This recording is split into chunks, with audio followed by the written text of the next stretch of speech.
కెనడాలో మానిటోబాలో విషాదం చోటు చేసుకుంది. 2 శిక్షణా విమానాలు గాల్లోనే ఢీకొన్న ప్రమాదంలో 2 యువ పైలట్లు మృతి చెందారు. ఇందులో ఒకరు కేరళకు చెందిన స్టూడెంట్ పైలట్ శ్రీహరి సుకేష్ కూడా ఉన్నారు. అతడి కుటుంబంతో మాట్లాడుతున్నామని పైలట్ ట్రైనింగ్ స్కూల్తో పాటు స్థానిక పోలీసుల నుంచి అన్ని వివరాలు సేకరిస్తున్నట్లుగా టొరంటోలోని భారత కాన్సులేట్ వెల్లడించింది. కెనడాకు చెందిన 20 ఏళ్ల సవన్నా మే రాయ్స్ కూడా ఈ ప్రమాదంలో ప్రాణాలను కోల్పోయింది. మానిటోబా రాష్ట్రంలో హాక్స్ ఎయిర్ పైలట్ ట్రైనింగ్ స్కూల్లో ఈ 2 శిక్షణ తీసుకుంటున్నారు. శ్రీహరికి ఇప్పటికే ప్రైవేట్ పైలట్ లైసెన్స్ ఉండగా కమర్షియల్ పైలట్ సర్టిఫికెట్ కోసం ప్రయత్నిస్తున్నట్లుగా తెలిసింది. ఇందులో ఒకరు కేరళకు చెందిన స్టూడెంట్ పైలట్ శ్రీహరి సుకేష్ కూడా ఉన్నారు.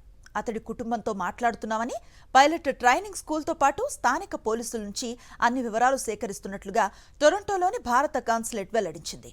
కెనడాకు చెందిన 20 ఏళ్ల సవన్నా మే రాయ్స్ కూడా ఈ ప్రమాదంలో ప్రాణాలను కోల్పోయింది. మానిటోబా రాష్ట్రంలో హాక్స్ ఎయిర్ పైలట్ ట్రైనింగ్ స్కూల్లో ఈ 2 శిక్షణ తీసుకుంటున్నారు.